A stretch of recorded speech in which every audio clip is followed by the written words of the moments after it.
तो आइए संतोषी माता का व्रत विधि सुने। उस भक्तिन स्त्री बोली, सावे आने का गुड़ चाना लाना, अच्छे हो तो सावा 5 आने का ले आना, सावा रुपये का भी सहूलियत के अनुसार लाना, बिना परेशानी और श्रद्धा वो प्रेम से जितना भी मन पड़े सवाए लाना। प्रत्येक शुक्रवार को निराहार रह कर कथा सुनना, इसके बीच कर्म नहीं टूटना चाहिए, लगातार नियम पालन करना। सुनने वाला कोई ना मिले तो घी का दीपक जलाकर उसके आगे या जल के पात्रा को सामने रख कर कथा कहना। जब तक कार्य सिद्ध ना हो जाए तब तक नियम का पालन करना और कार्य सिद्ध हो जाने पर व्रत का उद्यापन करना। 3 मास में माता फल पूरा करती है। यदि किसी के ग्रह खोट भी हो तो भी माता बरस भर में कार्य सिद्ध करती है।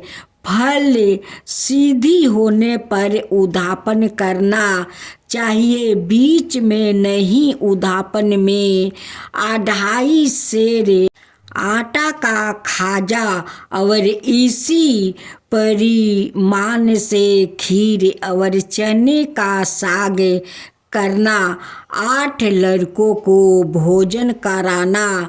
जहाँ तक मिले देवर जेठ भाई बंधु के हो, ना मिले तो रिश्तेदारों और पास पड़ोसियों को बुलवाना।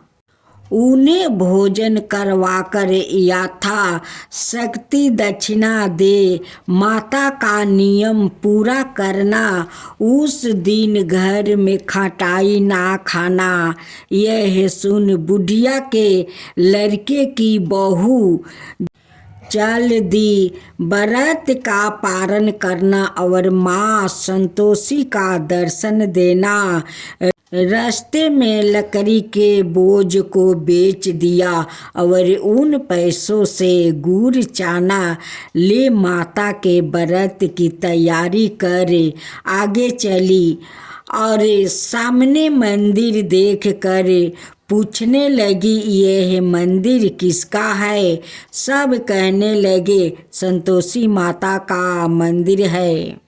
यह सुनकर माता के मंदिर में जाकर चरणों में लेटने लगी। माँ संतोषी से विनती करने लगी, माँ मैं निपटे अज्ञानी हूँ, व्रत के कुछ भी नियम नहीं जानती, मैं दुखी हूँ। हे माता जगत जननी, मेरे दुख दूर करो, मैं तेरी शरण में हूँ। माता को दया आई।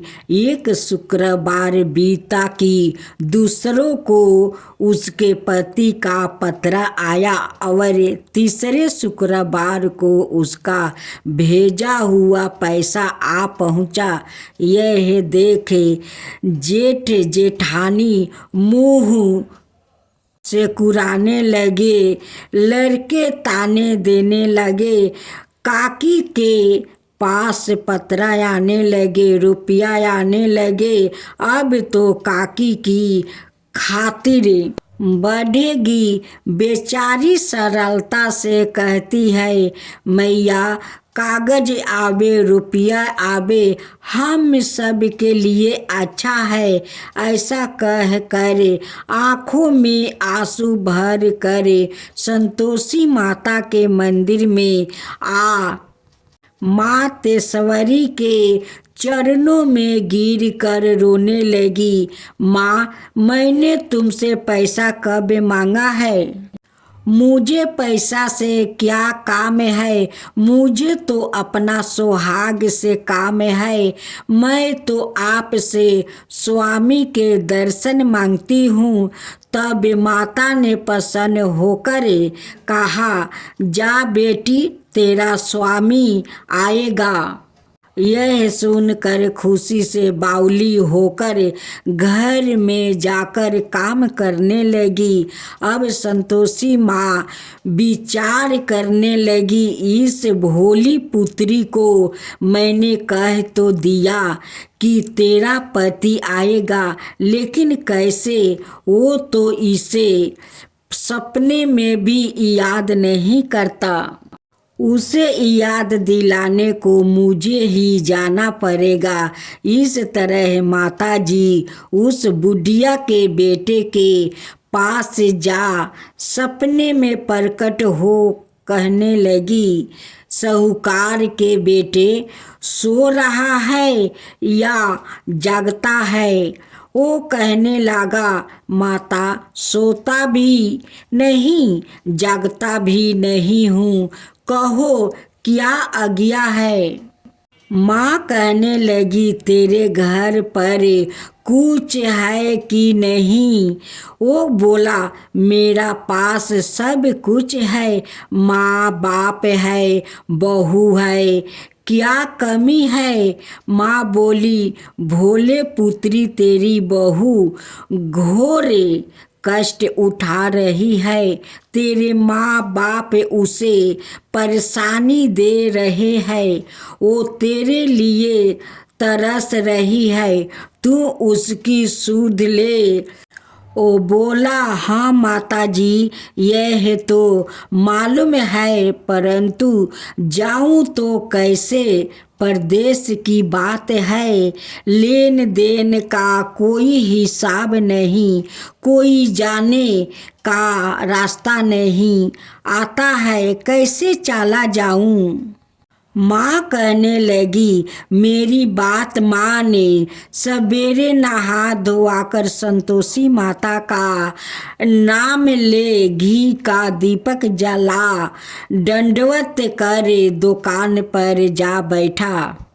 देखते देखते सारा लेन देन चूक जाएगा, जामा का माल बिक जाएगा, सांझ होते होते धन का भारी ढेर लग जाएगा।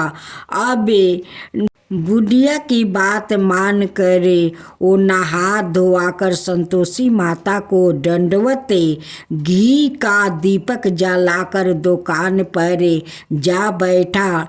थोड़ी देर में देने वाले रुपया लेने लगे, लेने वाले हिसाब लेने लगे।